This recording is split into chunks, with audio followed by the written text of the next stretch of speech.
स्वागत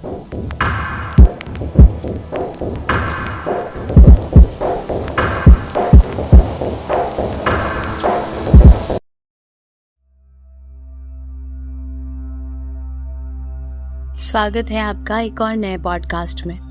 ये कहानी भी मैंने खुद ही लिखी है। अभी भी मैं थोड़ी सी बीमार हूँ, तो अगर आपको मेरी आवाज़ में कुछ अंतर नज़र आए तो मुझे कमेंट करके ज़रूर बताइएगा। इस पूरी कहानी को सुनने के बाद मुझे कमेंट करके ज़रूर बताइए कि आपको मेरी लिखी हुई कहानी कैसी लगती है। ये कहानी प्रतापगढ़ नाम की गाँव की है, जहाँ रात 9 बजे के बाद कोई नहीं रुकता था और किस तरह से खाली कुछ शब्दों से सिमरन की जिंदगी खतरे में पड़ गई थी। और क्या था इस गांव का रहस्य? क्या सिमरन बच पाएगी इस गांव के काले श्राप से? तो चलिए बिना किसी देरी के साथ इस कहानी की शुरुआत करते हैं। रंदनगढ़ हवेली, जो कि प्रतापगढ़ गांव की सबसे बड़ी और आलीशान हवेली थी। प्रतापगढ़ गांव में सबसे अमीर किशन सिंह की यह हवेली ही थी। किशन सिंह जो कि अपनी पोतियों का इंतजार कर रहा था, रोशनी और सिमरन। रोशनी और सिमरन जो कि शहर में पढ़ा करती थी, वो आज अपने मम्मी पापा से मिलने गांव आ रही थी। खैर, किशन सिंह जो उनके दादा थे, क्योंकि सिमरन और रोशनी जो सोहन सिंह की बेटियां थी और सोहन सिंह यानी किशन सिंह का बेटा। सुनैना, सोहन सिंह और किशन सिंह इसी रंदनगढ़ हवेली में रहते थे। इस हवेली को किशन सिंह की हवेली इसलिए माना जाता था क्योंकि ये हवेली 40 साल पहले किशन सिंह ने अपनी मेहनत से बनाई थी और ये हवेली तब से है, इसीलिए इस हवेली को ही किशन सिंह की हवेली कहा जाता था। सुनैना और सोहन जो कि अपनी बेटियों का बेसब्री से इंतजार कर रहे थे, वो कब से उनका फोन लगा रहे थे। तभी ये सब देखकर किशन सिंह कहते हैं, अरे शांत रहो, मेरी पोतिया तो बस आती ही होगी। ये कहते ही सिमरन और रोशनी उस हवेली की ओर भागते हुए आ जाते हैं। मम्मी पापा कहते कहते सोहन और सुनैना को गले लगा लेती। ये सब देखकर किशन सिंह कहते हैं, अपने दादा को भूल गई क्या? ये बात सुनकर सिमरन और रोशनी हंसने लगती है और वो दोनों अपने दादा को भी गले से लगा लेती है। सुनैना और सोहन अपनी बेटियों को देखकर बहुत ज्यादा खुश होते हैं। उन दोनों को अंदर लेकर जाते हैं। जब वो दोनों अंदर जाती है तब पूरी फैमिली के लिए रामू काका, जो कि इस हवेली का नौकर था, उन दोनों के लिए चाय लेकर आता है। पूरी फैमिली अब साथ बैठी थी। तभी सिमरन और रोशनी बताती है, 5 साल हो गए आप सबसे मिले हुए। हम दोनों बस यही सोच रहे थे कि जल्द से जल्द हमारी पढ़ाई पूरी हो और हम आप लोगों से मिल पाए। और आज 5 साल बाद हम आप लोगों से मिल रहे हैं। हम तो आज पूरा गांव घूमने वाले हैं, क्योंकि बहुत सालों से शहर को देख देख कर अब गांव जाने का हमारा मन भी कर रहा था। ये सब सुनकर सोहन कहते हैं, हाँ हाँ क्यों नहीं, जरूर जाना बाहर, हमने तुम्हें कब रोका है, लेकिन अब बस थोड़े दिन ही तुम आराम से घूम सकती हो।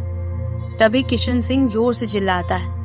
रोहन जो कि रंदनगढ़ हवेली का ड्राइवर था, वो कहता है, जी मालिक। इस बात पर सोहन कहता है, हमारी दोनों बेटियां आज ही आई है, गांव घूमना चाहती है, इसीलिए तुम इन्हें अच्छे से गांव घुमा देना। तभी ये बात सुनकर रोहन कहता है, जी मालिक, मैं इन्हें अच्छे से गांव घुमा दूंगा। सुनैना कहती है, पर याद रखना, तुम दोनों रात 9 बजे के बाद कहीं घूमने मत जाना। ये बात सुनकर रोशनी और सिमरन दोनों ही पूछते हैं, क्यों मम्मी, हम रात को 9 बजे के बाद घूमने क्यों नहीं जा सकते? ये बात सुनकर सुनैना कहती है, कुछ नहीं, हर बात जाननी जरूरी नहीं होती, हमने तुम्हें जितना कहा है उतना ही करो। ये बात सुनकर सोहन भी कहता है, सुनैना जो भी बोल रही है ठीक बोल रही है, मैं तुम्हें थोड़े दिन बाद सब सच बता दूंगा, पर अभी तुम सिर्फ इतना याद रखो कि 9 बजे के बाद तुम यहाँ से बाहर बिल्कुल भी मत जाना। इस बात पर दोनों कहती है, ठीक है पापा, रात को 9 बजे के बाद हम कहीं नहीं जाएंगे। ये सुनकर सोहन कहता है, शाबाश, तुम दोनों थक गई होगी, सफर से आई हो, जाओ ऊपर कमरा साफ किया हुआ है, वहां जाकर थोड़ी देर सो जाओ, आराम करो, थोड़ी देर में रामू काका तुम्हारे लिए नाश्ता बना देंगे। ये बात सुनकर दोनों कहती हैं, ठीक है, हम ऊपर जा रहे हैं। वो दोनों ऊपर अपने कमरे में सोने की तैयारी कर रही होती। जैसे ही वो बेड पर लेटती है, तभी रोशनी कहती है, सिमरन तूने एक बात पर ध्यान दिया? मम्मी और पापा दोनों क्यों बोल रहे थे कि रात को 9 बजे के बाद बाहर नहीं जाना, और जैसे ही हमने उन्हें पूछा तो दोनों ने मना कर दिया कि हम इस बारे में उनसे कुछ ना पूछे। ये सब सुनकर सिमरन कहती है, होगा कुछ, हमें क्या करना है। वैसे भी पापा ने कहा है ना कि थोड़े दिनों में वो हमें बता देंगे। फिलहाल हमें सिर्फ इतना ही ध्यान रखना है कि हमें रात को 9 बजे के बाद बाहर कहीं नहीं जाना। चल अब तू भी थोड़ी देर सो जा और मुझे भी सोने दे, क्योंकि गांव घूमना है ना। और इतना कहकर रोशनी भी कहती है, चल ठीक है, सो जाते हैं। दोनों बहुत ज्यादा थक गई थी। सुबह की सोई हुई दोनों शाम 7 बजे उठती है। वो दोनों उठते ही नीचे जाती है। नीचे जाकर वो दोनों देखते हैं कि सारे लोग गांव के बारे में ही बात कर रहे थे। तभी बातों ही बातों में रोशनी फिर से कहती है, एक काम करते हैं ना, हम आज रात को ही गांव को घूमने के लिए निकलते हैं। तभी सिमरन कहती है, नहीं रोशनी, रात को 9 बजे के बाद मम्मी पापा ने बाहर जाने के लिए मना किया है, हम लोग इसलिए नहीं जा सकते। एक काम करते हैं, कल सुबह ही जाएंगे। रात 10 बजे पूरी फैमिली एक साथ खाना खा रही थी। खाते खाते रोशनी सोहन से पूछती है, पापा प्लीज बताओ ना, आपने हमें 9 बजे के बाद बाहर जाने के लिए मना क्यों किया था? ये बात सुनकर सिमरन तुरंत रोशनी को कहती है, तुझे कितनी बार कहा है, तुझे समझ में नहीं आता, बार बार यही बात क्यों बोल रही है? तभी सोहन कहता है, रोशनी मैंने कहा ना, मैं कुछ ही दिनों में तुम्हें सारी सच्चाई बता दूंगा, अभी तुम बार बार ये सब मत बोलो। ये बात सुनकर रोशनी चुपचाप खाना खा लेती है। उसके बाद रोशनी और सिमरन ऊपर जाकर अपने रूम में सो जाती है। सुबह लगभग 8 बजे सोहन अपनी बेटियों को उठाने के लिए उनके कमरे में जाता है। कमरे का दरवाजा खोलकर वो उन्हें कहता है, तुम्हें घूमने नहीं जाना? चलो चलो जल्दी उठो, हम लोग घूमने निकलते हैं अब। ये सुनकर सिमरन तुरंत उठ जाती है, रोशनी भी उठ जाती है। तभी सोहन कहते हैं, तुम दोनों जल्दी से तैयार होकर नीचे आ जाओ, नीचे आकर नाश्ता कर लो, फिर हम पूरा परिवार मंदिर जाएंगे। ये सुनकर सिमरन और रोशनी दोनों जल्दी से नहा धोकर तैयार होकर नीचे नाश्ता करने के लिए आ जाती है। अब पूरी फैमिली नाश्ता कर रही होती है। तभी सोहन देखते हैं कि रोशनी बड़ी चुपचाप थी।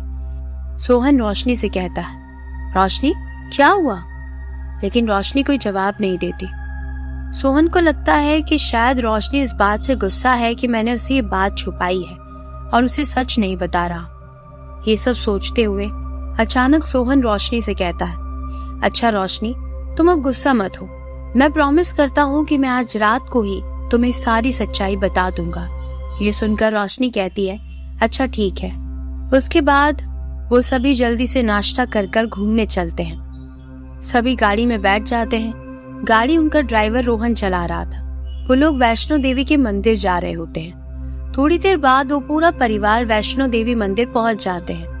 पूरा परिवार मंदिर के अंदर जाता है।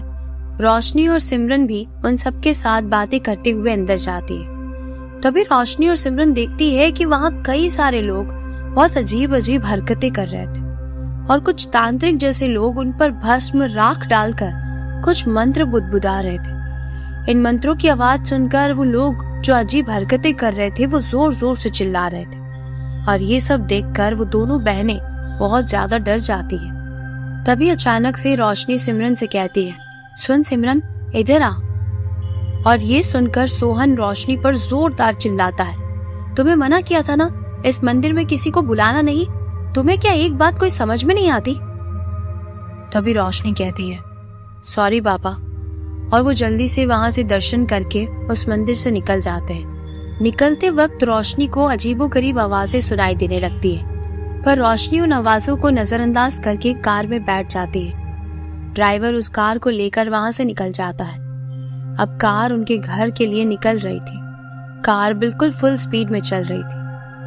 कार के चलते चलते ही सोहन रोशनी से कहता है, सुनो रोशनी, अब मैं तुम्हें बताता हूँ कि मैं ऐसा क्यों बोल रहा था कि मंदिर में आवाज मत करो, क्योंकि उस मंदिर में कई सारी प्रेत आत्माएं निकाली जाती है और उन प्रेत आत्माओं के निकलते समय अगर हम कोई भी आवाज कर दे या फिर अगर हम ऐसा कह दे कि इधर आओ, चलो मेरे साथ, आ जाओ, इस तरह की वाक्य अगर हम बोलते हैं तो बहुत ज्यादा चांसेस है कि वो भूत प्रेत हमारे साथ आ जाते हैं। और हमारे साथ साथ ही हमारे घर पर चल जाते हैं।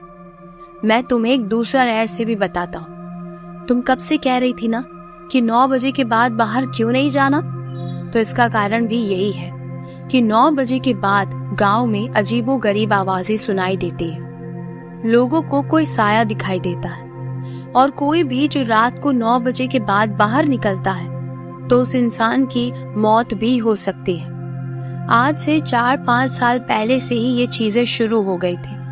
तब से जो भी कोई गांव में 9 बजे के बाद रात को बाहर निकलता है उसकी मौत हो जाती है, और इसीलिए ये डर पूरे गांव में धीरे धीरे फैल गया, और इसीलिए अब सभी गांव वाले रात को घर से बाहर निकलने से डरते हैं। और इसीलिए मैंने तुम्हें भी मना किया। ये अचानक रात को 9 बजे के बाद साया दिखना कैसे चालू हुआ, लोगों की मौतें होना कैसे चालू हुई, ये तो पूरे प्रतापगढ़ गांव में किसी को भी नहीं पता। ये बात सुनकर सिमरन रोशनी से कहती है, अब हो गई तुझे तसल्ली? कितने समय से तुझे ये जानना था ना, अब तो तुम जान गई। पापा को भी नहीं पता कि ये सब कैसे शुरू हुआ था, किसी को भी नहीं पता है। तभी सोहन ये बात सुनकर कहते हैं, हाँ बेटा, हम में से किसी को भी नहीं पता। तभी सिमरन कहती है, पापा आप इस अंधविश्वास में मानते हो? ये बात सुनकर सोहन कहता है, पहले तो मैं भी नहीं मानता था, पर अचानक से एक के बाद एक लोगों की मौतें होने लगी तो मुझे भी इन सब बातों से डर लगने लगा, और इसीलिए हम में से भी कोई रात को 9 बजे के बाद घर से बाहर नहीं निकलता। ये बात सुनकर सिमरन कहती है, अच्छा ठीक है पापा। इस बात पर रोशनी कहती है, मान लो पापा कि अभी अगर कोई रात को 9 बजे के बाद घर से बाहर निकले तो क्या सच में उसकी मौत हो जाएगी? अगर मान लो कि मैं 9 बजे के बाद बाहर निकलूं तो क्या मेरी मौत हो जाएगी? इस पर सुनैना कहती है, हाँ बेटा, इसकी बहुत ज्यादा संभावना है कि तुम्हारी मौत हो ही जाएगी। इसीलिए इस ख्याल को भी अपने मन से हटा दो कि तुम बाहर निकलोगी। ये सब करना कभी सोचना भी मत, समझ गई ना तुम? ये सारी बातें होने के बाद वो लोग घर पर पहुंच जाते हैं। रात के 8 बजे रोशनी अपने घर में घूम रही होती है। तभी अचानक उसे ऐसा लगता है जैसे कोई उसके पीछे बहुत तेजी से भाग कर गया है। जैसे ही वो पीछे देखती है तो वहां कोई भी नहीं होता। वो थोड़ी डर जाती है। वो दोबारा आगे घूमकर वापस घर में घूमने लगती है। अचानक से फिर उसे ऐसा लगता है कि उसके पीछे से कोई भाग कर गया। इस बार भी जब वो पीछे मुड़ती है तो वहां कोई नहीं होता। ये सब देखकर अब वो जोर जोर से चिल्लाकर कहने लगती है, कौन है वहां? कौन है? जवाब दो। देखो, मुझे इस तरह की मजाक बिल्कुल नहीं पसंद। तुम जो कोई भी हो, मजाक करके मुझे डराओ मत। इतना कहकर रोशनी शांत हो जाती है, और जैसे ही उसका वाक्य खत्म होता है उसे एक अजीब सी आवाज आती है। उसके घर के बेसमेंट से किसी के हंसने की जोर जोर से आवाजें आने लगती है। रोशनी कहती है, सिमरन, मैंने बोला ना मजाक मत करो। अच्छा, तुम्हें मेरे साथ मजाक ही करना है ना? ये ऐसी अजीब सी हंसने की आवाजें क्यों निकाल रही हो? रुको, अभी मैं बेसमेंट में आती हूँ। इतना कहकर रोशनी बेसमेंट की तरफ आगे बढ़ने लगती है। रोशनी जैसे जैसे बेसमेंट की तरफ आगे बढ़ती है, रोशनी को थोड़ी घबराहट होने लगती है, क्योंकि जो हंसने की आवाज रोशनी को सुनाई दे रही थी वो तो सिमरन की थी ही नहीं। ये तो किसी की बहुत ही भारी सी आवाज थी, बहुत ही अजीब सी आवाज। जैसे जैसे वो बेसमेंट की ओर आगे बढ़ती जा रही थी उसे ऐसा लग रहा था कि बस मुझे यहाँ से दोबारा पीछे मुड़ जाना चाहिए, मुझे वहां नहीं जाना चाहिए। अचानक से रोशनी को वही मंदिर वाली बातें याद आने लगी कि मैंने वहां किसी को बुलाने की आवाज दी थी, और मेरे परिवार वालों ने भी कहा था कि ऐसे मुझे नहीं बुलाना चाहिए था। ये सोचकर रोशनी सोचती है, नहीं नहीं, ऐसा भी तो हो सकता है कि मुझे कोई गलतफहमी हो रही हो और मैंने ये सारी बातें ज्यादा सोच ली हो। उसके बाद रोशनी पूरे बेसमेंट में चेक करती है, लेकिन वहां पर कोई भी नहीं था। तभी रोशनी अपने आप से कहती है, एक काम करती हूँ, मैं यहाँ से निकल जाती हूँ, और वहां से निकलने के लिए जैसे ही रोशनी पलटती है, वो देखती है कि उसके सामने एक अजीब सी औरत खड़ी है। उसका सिर थोड़ा सा कुचला हुआ था, उसके गालों पर कट के निशान थे, उसके पैर हाथ बहुत पतले थे, जैसे कि सिर्फ हड्डियां दिखाई दे रही हो। और वो रोशनी की तरफ देखकर जोर जोर से चिल्लाने लगती है। ये सब देखकर रोशनी बहुत ज्यादा घबरा जाती है। वो डर के मारे मदद के लिए अपने मम्मी पापा को आवाज देने लगती है और चिल्लाते हुए कहती है, मम्मी पापा जल्दी आओ। रोशनी बस कब से चिल्लाई जा रही होती है, पर ऐसा लग रहा था जैसे उसके घर वालों को उसकी आवाज सुनाई ही नहीं दे रही। अब तो वो औरत और भी ज्यादा जोर जोर से चिल्लाने लगी, तुम लोगों की वजह से मैं मर गई थी, तुम में से एक भी जिंदा नहीं बचेगा। और वो इस तरह से चिल्ला ही रही होती है कि तभी रोशनी सीढ़ियों से नीचे गिर जाती है। अभी रोशनी नीचे गिरी हुई ही थी कि तभी वो औरत भागते हुए रोशनी के पास आ रही होती है। बस वो रोशनी के पास पहुंचने ही वाली थी कि उससे पहले रोशनी के मम्मी पापा बेसमेंट में आ जाते हैं और चिल्लाते हुए रोशनी से पूछने लगते हैं, क्या हुआ रोशनी? रोशनी अपने मम्मी पापा को गले से लगा लेती है। उसके बाद वो लोग सब बेसमेंट में देखते हैं, वहां पर कोई नहीं होता। फिर रोशनी उन्हें सारी बात बताती है कि बेसमेंट में कोई चिल्ला चिल्ला कर मुझे जान से मारने की बात कर रही थी। वो एक औरत थी, उसकी आवाज बहुत भयानक थी, वो दिखने में भी बहुत डरावनी थी। ये सारी बातें सुनकर रोशनी के मम्मी पापा बहुत ज्यादा घबरा जाते हैं। वो घबराते हुए रोते हुए रोशनी से कहते हैं, बेटा हमने इसलिए तुम्हें मना किया था कि तुम मंदिर में किसी को भी मत बुलाना। तुम अगर किसी को भी बुलाओगी तो वो तुम्हारे बुलाने पर तुम्हारे पीछे पीछे आ जाएगा। नहीं, जरूर ये किसी बुरे साए का काम है और वो तुम्हारे पीछे आ गया है। लेकिन बेटा घबराने वाली कोई बात नहीं है, हम तुम्हें एक धागा बांध देते हैं। तुम बिल्कुल भी इस बारे में कुछ मत सोचो, ठीक है? इस बात के बारे में जरा भी अपने दिमाग में मत लो, सब कुछ भूल जाओ, बिल्कुल टेंशन मत लो, हम सब तुम्हारे साथ हैं, कुछ भी नहीं होगा। और इतना कहकर वो लोग रोशनी को उसके रूम में लेकर आते हैं। यहाँ तक आपको कहानी अच्छी लग रही है ना? अगर आपको मेरी लिखी हुई कहानियां पसंद आती हैं तो मेरे चैनल को जरूर सब्सक्राइब कीजिएगा, क्योंकि आपका एक सब्सक्राइब मुझे बहुत ज्यादा सपोर्ट और मोटिवेट करेगा। चलिए कहानी को आगे बढ़ाती हूँ। फिर उसकी मम्मी भगवान की पूजा करके एक धागा रोशनी के हाथ पर बांधते हुए कुछ मंत्र बुदबुदाती है। रोशनी हाथ पर धागा बांधते वक्त अपनी मम्मी की तरफ देख रही थी। कुछ ही देर बाद उसकी मम्मी चुप हो गई और उसकी मम्मी उससे कहने लगी, अब तुम इस बारे में बिल्कुल भी चिंता मत करना। अगर तुम्हारे ऊपर कोई साया होगा भी तो अब वो नहीं आएगा, इसीलिए अब तुम इस बारे में बिल्कुल भी मत सोचना और अब तुम आराम से सो जाओ। उसके बाद उसके मम्मी पापा वहां से चले जाते हैं। सिमरन जो कि रोशनी के पास ही बैठी थी, अब सिमरन रोशनी से पूछती है, तुम्हारे साथ बेसमेंट में क्या हुआ था? पापा बता रहे थे कि तुम कह रही थी कोई औरत तुम्हें बेसमेंट में दिखाई दी। क्या उसने तुम्हें सीढ़ियों से धक्का देकर बेसमेंट में गिराया था? ये सब लोग क्या बोल रहे हैं? पापा मम्मी जो कह रहे हैं क्या वो सब सच है? रोशनी बताओ ना। ये सुनकर रोशनी कहती है, हाँ सिमरन, ये सब कुछ सच है, सच में मेरे साथ ऐसा हुआ था। फिर सिमरन कहती है, तुमसे मम्मी पापा ने मना किया था ना कि तुम उस मंदिर में किसी को बुलाना मत। चलो कोई बात नहीं, तुम ये पानी पियो और अब शांति से सो जाओ।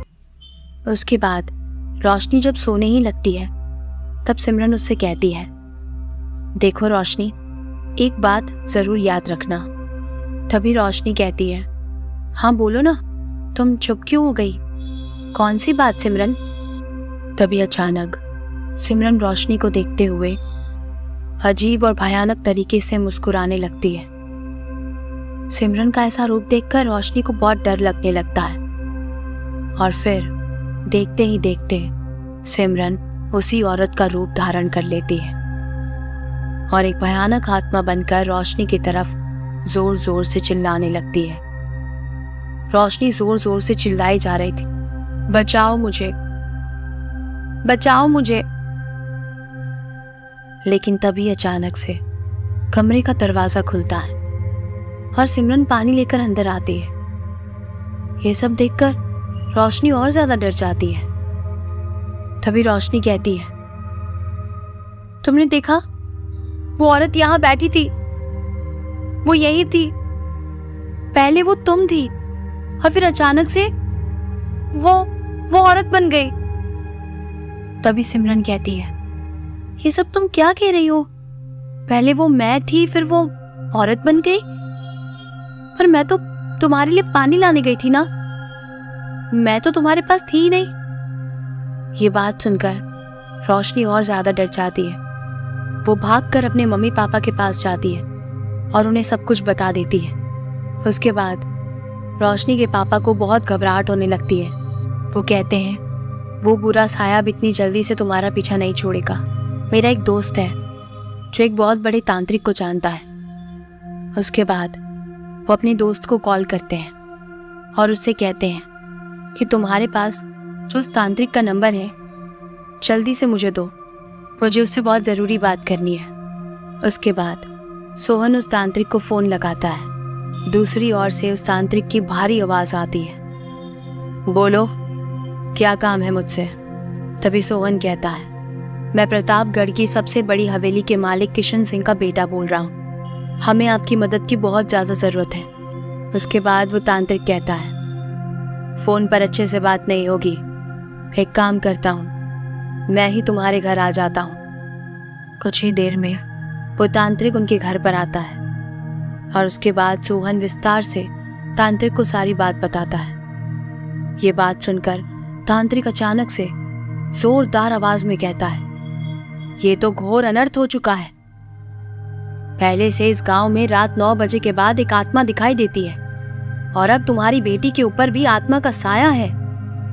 वो फिर से कहता है, अब तो रात के 9 बजे के बाद दिखाई देने वाली वो आत्मा तुम्हारी बेटी के ऊपर आ चुकी है और अब चाहे तुम कुछ भी कर लो, वो तुम्हारी बेटी को अपने साथ लेकर ही जाएगी। तभी पास ही बैठा किशन सिंह यानी रोशनी के दादा वो कहते हैं, बाबा कैसे भी करके बस मेरी पोती को बचा लीजिए। ये सब सुनकर तांत्रिक पूजा की तैयारी करता है और फिर रोशनी के ऊपर कुछ मंत्र पढ़ता है और थोड़ी सी पूजा पाठ करके रोशनी को एक और धागा बांधता है और कहता है, इस धागे को 1 साल तक निकालना मत। अगर तुमने गलती से भी इस धागे को निकाल दिया तो तुम पर उस आत्मा का साया दोबारा आ सकता है। इतना बोलकर वो तांत्रिक सोहन से कहता है, सोहन सिंह जी, मैंने आपकी बेटी का फिलहाल तो इलाज कर दिया है, अब वो भयानक साया आपकी बेटी के ऊपर राज नहीं कर पाएगा। इसके बाद सोहन रोते हुए उस तांत्रिक को धन्यवाद कहता है। फिर वो तांत्रिक कहता है, आप लोगों को थोड़ा ध्यान रखना होगा और हाँ, आपकी बेटी को इन सब चीज़ों के बारे में बार बार याद मत दिलाना और ना ही आप लोग सोचना, सब ठीक हो जाएगा। उसके बाद वो तांत्रिक वहां से चला जाता है। रात के करीबन 2 बजे पूरा परिवार सो रहा था। अचानक से सिमरन को ऐसा लगता है कि जैसे उसका कोई गला दबा रहा है और जैसे ही वो उठकर अपनी आंखें खोलकर देखती है तो वो रोशनी होती है जो उसके ऊपर बैठकर उसका गला दबा रही थी। ये सब देखकर सिमरन जोर जोर से चिल्लाने लगती है और देखते ही देखते पूरे परिवार वाले वहां आ जाते हैं। जैसे तैसे वो रोशनी को पकड़कर उसे कुर्सी से बांधकर बिठा देते हैं। अचानक से जैसे रोशनी के अंदर जो आत्मा आई होती है वो अजीब आवाज में कुछ बड़बड़ाने लगती है और फिर शांत हो जाती है और फिर दोबारा कहती है, पापा, मम्मी, मुझे क्या हुआ था? मैं इधर कहाँ से आ गई? तभी सोहन उसे कुछ नहीं बताता और कहता है, कुछ नहीं हुआ बेटा। और इतना कहकर वो रोशनी के हाथ से रस्सी खोलने लगता है। कुछ ही देर में सब कुछ बिल्कुल सामान्य हो चुका था। उन लोगों को लगा कि शायद अब सब कुछ ठीक है। उस साये ने दोबारा रोशनी को परेशान करने की कोशिश की है, लेकिन अब वो रोशनी का कुछ नहीं बिगाड़ पाएगी। फिर रोशनी भी कहती है, मैं ठीक हूँ पापा, अब आप सब लोग सोने चले जाइए, मुझे भी बहुत नींद आ रही है। और इतना कहकर रोशनी भी सोने चली जाती है और बाकी सब भी सोने जाते हैं। लेकिन उससे पहले ही सिमरन चिल्लाकर कहने लगती है, मम्मी पापा, मैं रोशनी के साथ नहीं सो सकती, मुझे बहुत डर लग रहा है। अगर रोशनी ने दोबारा वैसी हरकतें की तो। ये बात सुनकर अचानक से सुनैना की नजर रोशनी के हाथ पर पड़ती है और वो देखती है कि रोशनी के हाथ में वो धागा था ही नहीं। जानबूझकर रोशनी की मम्मी सुनैना उस वक्त कुछ नहीं कहती और सिमरन का हाथ पकड़कर उसे अपने साथ ले जाती है और उसे कहती है, चलो बेटा, तुम हमारे साथ सो जाओ। पूरी रात रोशनी के पास कोई भी नहीं था। उसके बाद सब लोग अपने अपने कमरे में थे, लेकिन रोशनी पूरी रात पूरी हवेली में इधर से उधर भाग रही थी, हंस रही थी, कभी रो रही थी, चिल्ला रही थी। बार बार वो बाकी सबके कमरे के बाहर जाकर जोर जोर से दरवाजा खटखटा रही थी। ये सब सुनकर परिवार के सारे सदस्य बहुत ज्यादा डरे हुए थे, लेकिन वो चाहकर भी दरवाजा खोलकर बाहर नहीं जा सकते थे, क्योंकि रोशनी अपने होश में थी ही नहीं। वो बहुत भयानक आवाजें निकाल रही थी। उसके बाद अचानक उन लोगों ने देखा कि रोशनी की आवाजें आनी बंद हो गई है। ऐसा लग रहा था जैसे रोशनी अपने कमरे में चली गई हो। पूरी रात उन सब लोगों ने जिस खौफ में बिताई, उसे शब्दों में बयान कर पाना आसान नहीं है। उसके बाद रोशनी बाहर आई ही नहीं। देखते ही देखते सुबह हो गई, लेकिन अभी तक रोशनी कमरे से बाहर नहीं आई थी। उसके बाद सोहन उस तांत्रिक को दोबारा फोन करता है और तांत्रिक को अपने घर बुलाता है। तांत्रिक उनके घर पहुंचता है और पूछता है, क्या हुआ? उसके बाद सोहन तांत्रिक को सारी बात बताता है। ये सब देखकर तांत्रिक कहता है, मैंने तो पहले ही कहा था कि घोर अनर्थ हो चुका है। इतने शक्तिशाली धागे का भी उस भयानक आत्मा पर कोई असर नहीं हुआ। अब तो उसका इलाज जहां से शुरू हुआ है वहीं खत्म हो सकता है। आपको उसे वैष्णो देवी ही ले जाना पड़ेगा। ये सुनकर पूरा परिवार जैसे तैसे करके बहुत मुश्किलों से रोशनी को पकड़कर उसी वैष्णो देवी के मंदिर दोबारा लेकर जाते हैं। जैसे जैसे मंदिर रोशनी के सामने आ रहा था, रोशनी छटपटाने लगती है, लेकिन फिर भी वो लोग पकड़कर रोशनी को मंदिर के अंदर ले जाते हैं। जैसे तैसे करके वैष्णो देवी के आगे उन तांत्रिक लोगों के सामने वो रोशनी को बिठा देते हैं। वो सारे तांत्रिक कुछ मंत्र बुदबुदाने लगते हैं, पूजा पाठ की जाती है और फिर रोशनी बिल्कुल सामान्य हो जाती है और रोशनी को सही सलामत वो दोबारा सोहन को सौंप देते हैं और कहते हैं कि अब रोशनी को कोई परेशान नहीं करेगा। जो कुछ भी होना था हो चुका, अब कुछ नहीं होगा। अब रोशनी पूरी तरह खतरे से खाली है और अब वो साया कभी रोशनी के पास नहीं आएगा। ये सब सुनकर पूरा परिवार बहुत खुश होता है और फिर वो रोशनी को लेकर वहां से चले जाते हैं। रोशनी अब पहले से काफी कमजोर हो चुकी थी। वो काफी बीमार भी हो गई थी। उसका शरीर पूरा कमजोर पड़ चुका था। उसे बहुत ही कम ही सुध बुद्ध थी, लेकिन परिवार वालों को इस बात की खुशी थी कि अब उस आत्मा ने रोशनी के अंदर आना बंद कर दिया था। सब कुछ बिल्कुल ठीक सा लग रहा था। सब कुछ सामान्य हो गया था, ऐसा लग रहा था। और अब इस बात को 1 हफ्ता हो जाता है। यहाँ तक आपको कहानी कैसी लग रही है? पसंद आ रही है ना? अगर आपको मेरी लिखी हुई कहानियाँ पसंद आती है तो मेरी एक छोटी सी रिक्वेस्ट है कि मेरे चैनल को ज़रूर सब्सक्राइब कीजिए और कहानी पूरी सुनने के बाद अपना फीडबैक ज़रूर दीजिएगा कि आपको मेरी लिखी हुई ये कहानी कैसी लगी, मेरा प्रयास कैसा लगा। चलिए कहानी को आगे बढ़ाते हैं। अब जब इस बात को 1 हफ्ता गुजर चुका था तो एक दिन सुनैना और सोहन बाहर किसी काम के लिए जा रहे थे। साथ में किशन सिंह जी भी चल रहे थे। तीनों जाते वक्त दोनों बहनों से कहते हैं, तुम घर में अपना ध्यान रखना और अगर तुम्हें कोई भी प्रॉब्लम हो तो घर के नौकरों से कह देना या फिर रामू काका को कह देना और घर से बाहर मत जाना, थोड़ी देर में रात होने वाली है।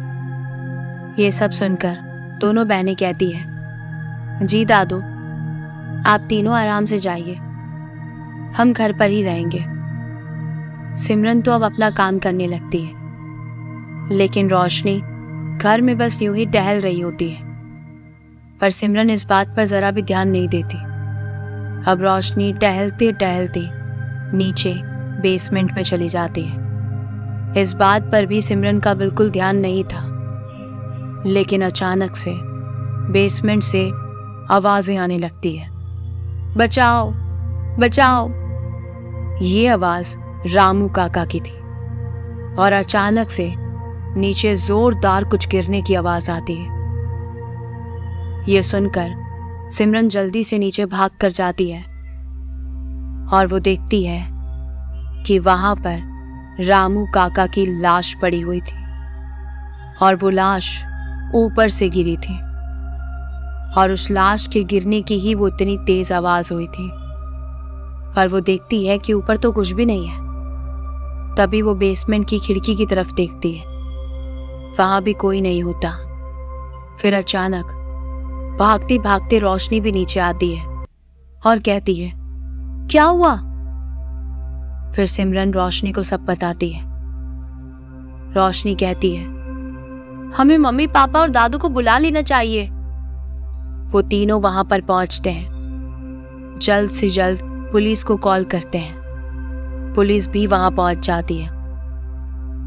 पुलिस लाश की जांच पड़ताल करती है और कहती है, मेरे हिसाब से ये एक सुसाइड है। हो सकता है कि बेसमेंट में काम करते करते गलती से पैर फिसल गया हो या खिड़की से नीचे गिर गए हो। ये सब सुनकर सारे परिवार वाले हताश हो जाते हैं। पुलिस वाले एम्बुलेंस को बुलाकर लाश को वहां से भेज रहे होते हैं, लेकिन जब वो लाश को ले जा रहे थे तभी अचानक से सोहन ने देखा कि सिमरन मंद मंद मुस्कुरा रही थी। ये देखकर सोहन को बहुत अजीब तो लगता है, लेकिन फिर भी वो इस बात को नजरअंदाज कर देते हैं। इतने ज्यादा बुरे हालात में वो इन सब चीजों के बारे में सोच ही नहीं पा रहे थे। अब इस बात को लगभग 4-5 दिन हो चुके थे। सभी लोगों को रामू काका की मौत का गहरा सदमा लगा था और अब सोहन भी सिमरन के उस मुस्कुराने वाली बात को भूल चुके थे। एक दिन किसी काम से उनका ड्राइवर बाहर जा रहा होता है। तभी अचानक उसका एक ट्रक से बहुत भयानक एक्सीडेंट हो जाता है और उसकी ऑन द स्पॉट मौत हो जाती है। ये मौत नीली घाटी के रास्ते पर होती है। रंदनगढ़ की हवेली से भागते हुए सोहन और किशन सिंह वहां पर पहुंचते हैं। लाश की इतनी बुरी हालत देखकर सोहन बहुत ज्यादा डर जाता है। किशन सिंह जी के भी पसीने छूट रहे होते हैं। वो भी बहुत ज्यादा डर चुके होते हैं।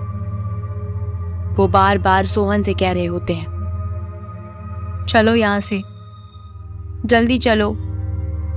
सोहन कहता है, क्या हुआ पिताजी, आप ऐसा क्यों बोल रहे हो? इस बात पर किशन सिंह कहते हैं, अचानक से 2 मौतें हो चुकी है। मुझे तो कुछ समझ नहीं आ रहा, ये सब क्या हो रहा है? लेकिन सोहन उन्हें शांत करके कहता है, पिताजी ये सिर्फ एक हादसा है, आप चिंता मत कीजिए। उसके बाद वो लोग उनके ड्राइवर का अंतिम संस्कार करते हैं। अब सोहन सुनैना, सिमरन, रोशनी और किशन सिंह बहुत ज़्यादा परेशान हो चुके थे। लगातार उनके घर में 2 नौकरों की मौत हो चुकी थी। अब सभी सदस्यों में सबसे ज़्यादा किशन सिंह ही परेशान हो रहे थे। लगातार 2 मौत होने के बाद कहीं न कहीं परिवार को समझ में तो आ रहा था कि हो ना हो उस आत्मा का ही हाथ है इस सब के पीछे, लेकिन फिर भी वो इस बात को नज़रअंदाज करते हैं और दोबारा अपने अपने काम में लगने के बारे में सोचते हैं। अब धीरे धीरे प्रतापगढ़ गांव में कई सारे लोगों की मौतें होने लगी थी। पूरा का पूरा प्रतापगढ़ गांव ही अब जैसे मौत की दुनिया में जा रहा था। अब लोग रात को 9 बजे तो क्या, शाम के 7 बजे के बाद भी निकलना बंद कर देते हैं और धीरे धीरे ये मौतें बढ़ती ही जा रही थी। और अब उनकी हवेली में 2-3 और नौकरों की भी मौत हो चुकी होती है। इतनी सारी मौतों के बाद अब कहीं ना कहीं वो सारे परिवार वाले और अब साथ ही गांव वाले, गांव के सरपंच सभी बहुत ज्यादा परेशान होने लगते हैं। एक दिन सरपंच गांव में एक मीटिंग बुलाता है। सारे गांव के लोग उस मीटिंग में इकट्ठा होते हैं। उस हवेली के लोग भी वहां पर आए हुए होते हैं। मीटिंग की शुरुआत में ही सरपंच कहते हैं, हो ना हो हम में से किसी का तो उस आत्मा के साथ संबंध बैठ गया है। अचानक से इस गांव में इतनी ज्यादा मौतें आखिर कैसे हो रही है? पिछले 2-3 साल से तो ऐसा नहीं हुआ। कुछ तो हुआ है। सरपंच फिर कहता है, हो ना हो कोई तो इंसान है इसके पीछे। अचानक से सरपंच बोलते बोलते ही जोर जोर से भगवान का नाम लेने लगता है और ये सुनते ही रोशनी हवा में उड़ने लगती है और चिल्ला चिल्ला कर कहने लगती है, अभी तो बस गांव में लोगों की मौतें होनी शुरू ही हुई है। ये तो सिर्फ शुरुआत है। पूरा गांव खाली कर दूंगी, शमशान घाट बना दूंगी, सबको मार डालूंगी मैं। और अब तुम लोग देखो कि तुम लोगों को भी मैं कैसे मारती हूं। किसी को जिंदा नहीं छोड़ूंगी। रोशनी का इतना अजीब सा रूप देखकर सब लोग डर जाते हैं। अब कहीं ना कहीं सबको ये यकीन हो चुका था कि वो आत्मा रोशनी के अंदर ही है। ये सब देखकर रोशनी के परिवार वाले भी बहुत ज्यादा डर गए थे। अब सबको पता चल गया था कि रोशनी के ऊपर ही उस आत्मा का साया है।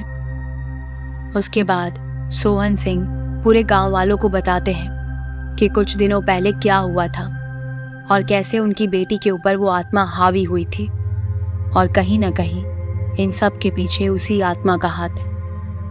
ये सब सुनकर दोबारा वो सब रोशनी को पकड़कर एक कुर्सी से बांधते हैं और दोबारा उस तांत्रिक को फोन करते हैं। इस बार वो उस तांत्रिक को बुलाते हैं जिन्होंने वैष्णो देवी मंदिर के अंदर रोशनी के अंदर से आत्मा निकाली थी। वो वैष्णो देवी मंदिर का सबसे बड़ा तांत्रिक था। वो जल्दी से वहां पहुंचता है और रोशनी को देखता है। उसे देखते ही वो कहने लगता है, इसके ऊपर जो आत्मा हावी हुई है ये बहुत ज्यादा ताकतवर आत्मा है। ये बात सुनकर सब बहुत डर जाते हैं। उसके बाद तांत्रिक कहता है, इसका एक उपाय तो है पर वो थोड़ा खतरनाक है और उसमें जान जाने का खतरा है। तभी बीच में ही रोशनी उस तांत्रिक की बात काट देती है और अपनी भारी आवाज में कहती है, सुन लो गांव वालों, मैं तुम सब लोगों को एक बात बताती हूँ। तुम लोगों को नहीं पता ना कि रात 9 बजे के बाद आत्मा, साया क्यों दिखाई देता है? और आजकल तो रात 7 बजे के बाद भी दिखता है ना। इस आत्मा के पीछे का सारा राज इस किशन सिंह का है। ये सब सुनकर सोहन, सुनैना, सिमरन, गांव के सभी लोग हक्के बक्के रह जाते हैं। यही बोलते बोलते रोशनी और भारी आवाज में कहने लगती है और थोड़ा सा रोते हुए कहती है, अब मैं तुम सब गांव वालों को सारी कहानी बताती हूँ। तभी किशन सिंह कहता है, ऐसा मत करो। ये बात सुनकर रोशनी एक बहुत जोरदार झटका मारती है और उसकी रस्सियां खुल जाती है और कुर्सी से नीचे गिरकर वहां पास ही में पड़े एक चाकू को उठा लेती है और अपने हाथ की नस की तरफ रखती है और कहती है, अच्छा मैं ना बताऊं तो तू खुद ही अपना राज सबको बता दे और अपना काला सच सबको बता दे, नहीं तो तेरी ये पोती रोशनी तू हमेशा के लिए खो देगा। ये बात सुनकर किशन सिंह सभी को अपनी सच्चाई बताने लगता है। आज से 4 साल पहले मेरे बेटे का बिजनेस थोड़ा घाटे में चल रहा था और इतना ज्यादा घाटे में चला गया था कि हमारी कंपनी का लॉस होने लगा। मैं बस अपने बेटे के लिए एक तांत्रिक के पास गया था और मैंने उससे कहा कि मैं क्या कर सकता हूं। तांत्रिक ने कहा कि इसका एक ही उपाय है, काला जादू। काला जादू करके मैं कुछ ऐसा कर सकता हूं जिससे तुम्हारे बेटे को बिजनेस में दोबारा मुनाफा होने लगे। ये बात सुनकर किशन सिंह भी हाँ में अपना सिर हिलाते हुए कहते हैं, बाबा आपको जो सही लगे वो करिए, पर मुझे मेरे बेटे का बिजनेस दोबारा मुनाफे में चाहिए। उसके बाद ये बात सुनकर वो तांत्रिक कहता है, ये काला जादू करने के बाद प्रतापगढ़ गांव में रात में साया दिखना शुरू हो सकता है, जानते हो। इस बात पर भी किशन सिंह अपना सिर हाँ में हिला देता है। फिर वो तांत्रिक कहता है, ठीक है तो मुझे अपनी इस काला जादू की पूजा के लिए एक लाश चाहिए होगी, ला कर दे पाओगे। किशन सिंह अपने बेटे की सफलता के लिए इतना पागल हो गया था कि वो रात को एक खुफिया जंगल में जाकर एक औरत को मार डालता है और उस औरत को मारने के लिए वो रामू काका और अपने ड्राइवर की मदद भी लेता है। उसके साथ ही उस हवेली के 3-4 और भी नौकरों का हाथ था। उन सब ने मिलकर उस औरत को मार डाला था। किशन सिंह रोते रोते कहता है, मुझे अपने बेटे का व्यापार दोबारा अच्छा करना था और उस तांत्रिक ने मुझसे लाश मांगी थी।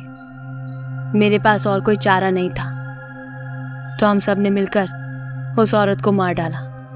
और इतना कहकर किशन सिंह जोर जोर से रोने लगता है। ये बात सुनकर सिमरन कहती है, दादू आपने अपने भले के लिए एक मासूम औरत की जान ले ली, आपको शर्म आनी चाहिए। अपने बेटे की खुशियों के लिए आपने किसी मासूम की जान दे दी और उसके बाद गांव के इतने सारे लोगों ने आपकी बेटे की खुशियों के लिए अपनी जान गंवाई। ये सब सुनकर रोशनी के अंदर मौजूद उस औरत की आत्मा कहती है, अब अगर ये किशन सिंह मरेगा तभी प्रतापगढ़ गांव भी उन आत्माओं से मुक्त हो पाएगा, क्योंकि इस काला जादू की वजह से ही वो आत्माएं आज भी इस गांव में घूम रही है। वो इस गांव में कैद हो चुकी है। वो आत्माएं न्याय मांगती है और इसीलिए सारी रात वो इधर से उधर घूमती रहती है और इसीलिए ही वो सारी आत्माएं मिलकर उन्हें जो सामने दिखाई देता है उसी इंसान को मौत के घाट उतार देती है, क्योंकि उन बेचारी आत्माओं को तो अभी तक अपना सच्चा शिकार पता ही नहीं है कि आखिर उन्हें बदला लेना किससे है। पर मुझे पता था। जब रोशनी ने मंदिर में ये कहा कि चलो, तब वहां पर कई सारी आत्माएं भटक रही थी और किशन सिंह को रोशनी के साथ देखकर मैं ये समझ गई थी कि जरूर ये रोशनी उस हवेली के इस किशन सिंह की कुछ तो लगती है और इसीलिए मैं रोशनी के साथ चली आई। उसके बाद वो सरपंच तुरंत पुलिस को कॉल करता है। पुलिस वहां आती है और किशन सिंह रोते रोते अपनी सच्चाई बयान कर देता है। पुलिस किशन सिंह को अरेस्ट करती है, लेकिन तभी रोशनी कहती है, मुझे किशन सिंह की मौत चाहिए। इस आदमी को पेड़ से बांधकर जिंदा जलाओ, जैसे इसने मुझे जिंदा जलाया था। तभी मेरी आत्मा भी शांत होगी और उन बाकी सारी भटकने वाली आत्माओं को भी मुक्ति मिलेगी। मैं अपनी आंखों से इसे जलते हुए देखना चाहती हूँ, इसे तड़पते हुए देखना चाहती हूँ, तभी मुझे खुशी मिलेगी। ये बात सुनकर पुलिस वाले भी कुछ समझ नहीं पाते। गांव वाले अपने गांव को मुक्त करना चाहते थे और इसीलिए वो उस आत्मा की बात मान लेते हैं। किशन सिंह को एक मोटी सी रस्सी से पेड़ के साथ बांध दिया जाता है। उसके परिवार वाले बस देखते रह जाते हैं। सबको उस पर बहुत गुस्सा आ रहा था। उसके परिवार वाले बस रोए जा रहे थे, लेकिन अब वो कुछ नहीं कर सकते थे। सभी गांव वाले मिलकर मशाले लेकर किशन सिंह को जिंदा जला देते हैं। किशन सिंह भी अपनी मौत को स्वीकार कर चुका था। वो पश्चाताप की अग्नि में जल रहा था और बिना कुछ बोले ही वो जिंदा जलने के लिए भी तैयार हो चुका था। लेकिन जैसे जैसे वो जल रहा था, वो जोर जोर से चिल्ला रहा था और अब वो चिल्लाते हुए ही कह रहा था, सोहन, सुनैना, मेरी मदद करो। मैंने ये सब तुम लोगों के लिए किया, मुझे माफ कर दो। अगर मैं उस औरत की बलि नहीं देता तो हम दोबारा कभी खुश नहीं रह पाते। ये सब मैंने हम लोगों की खुशी के लिए किया। लेकिन अब तो कोई भी किशन सिंह की बात सुनने को तैयार नहीं था। सबके अंदर सिर्फ गुस्सा भर चुका था। देखते ही देखते अपने जीवन की भीख मांगते मांगते वो जिंदा जलते हुए तड़प रहा था। रोशनी उसे देख देख कर हंस रही थी। पूरा प्रतापगढ़ उसे जिंदा जलते हुए देख रहा था। और कुछ ही देर बाद किशन सिंह का शरीर पूरी तरह से राख में तब्दील हो गया। अब रोशनी उसकी राख को उछाल उछाल कर अपने शरीर पर डालकर जोर जोर से हंसने लगी। और कुछ ही देर बाद हंसते हंसते ही रोशनी बेहोश हो गई। ये सब देखकर सभी गांव वाले ये समझ चुके थे कि अब रोशनी और ये पूरा गांव उन सारी आत्माओं से मुक्त हो चुका है। किशन सिंह की मौत के साथ ही वो आत्माएं भी अपना इंसाफ पा चुकी है। वो तांत्रिक रोशनी के ऊपर कई दिनों तक पूजा पाठ करते रहे और एक दिन तांत्रिक ने कह दिया कि अब रोशनी पूरी तरीके से ठीक हो चुकी है और अब वो सारी आत्माएं जो यहाँ पर फंस चुकी थी वो भी अब यहाँ से जा चुकी है। उसके कुछ दिनों बाद तक भी गांव वाले अब भी रात के 9 बजे के बाद बाहर नहीं निकलते थे, क्योंकि अब भी उनके अंदर एक खौफ था। पर जब धीरे धीरे सबको सब सामान्य लगने लगा तो अब रात 9 बजे के बाद भी उस गांव में चहल पहल का वातावरण दोबारा फैल गया और पूरा गांव ही अब रोशनी का धन्यवाद करने लगा। कुछ ही दिनों बाद रोशनी और सिमरन भी वापस अपनी पढ़ाई के लिए शहर चली जाती है। सोहन और सुनैना अब उस हवेली में शांति से रहते हैं। लेकिन जो हादसा उनके साथ हुआ, जो किशन सिंह ने किया, उस बात को तो वो कभी नहीं भुला सकते थे। उस दर्द को लिए वो ऐसे ही अपना जीवन जी रहे थे। लेकिन वो खुश थे कि अब पूरा गांव दोबारा सुखी सुखी अपना जीवन जी रहा है और अब उस गांव में दोबारा कभी किसी की आत्मा दिखाई नहीं दी और पूरा गांव खुशी के वातावरण में बस गया। इसीलिए कहते हैं, अगर किसी का कुछ बुरा करोगे तो आज नहीं तो कल हिसाब तो चुकाना ही पड़ेगा और अपने कर्मों का फल तो भोगना ही पड़ेगा। तो कैसी लगी आपको ये कहानी? मुझे कमेंट करके ज़रूर बताइएगा। अगर आपको मेरी लिखी हुई कहानी पसंद आई है तो मेरे वीडियो को लाइक और चैनल को सब्सक्राइब ज़रूर कीजिए। और इसी के साथ अगर आप अपनी कोई हॉरर स्टोरीज मेरे साथ शेयर करना चाहते हैं तो मेरी इंस्टा लिंक आपको डिस्क्रिप्शन में मिल जाएगी। वहाँ जाकर आप अपनी हॉरर स्टोरीज मेरे साथ शेयर कर सकते हैं। आपको कौन से टॉपिक्स पर हॉरर स्टोरीज सुनना पसंद है मुझे कमेंट करके ज़रूर बताइए। मैं उन्हीं टॉपिक्स पर भूतिया कहानियाँ लिखने का प्रयास करूँगी। चलिए, ऐसी ही और भी भूतिया, रहस्यमयी और डरावनी कहानियों को सुनने के लिए मेरे चैनल से जुड़े रहिएगा।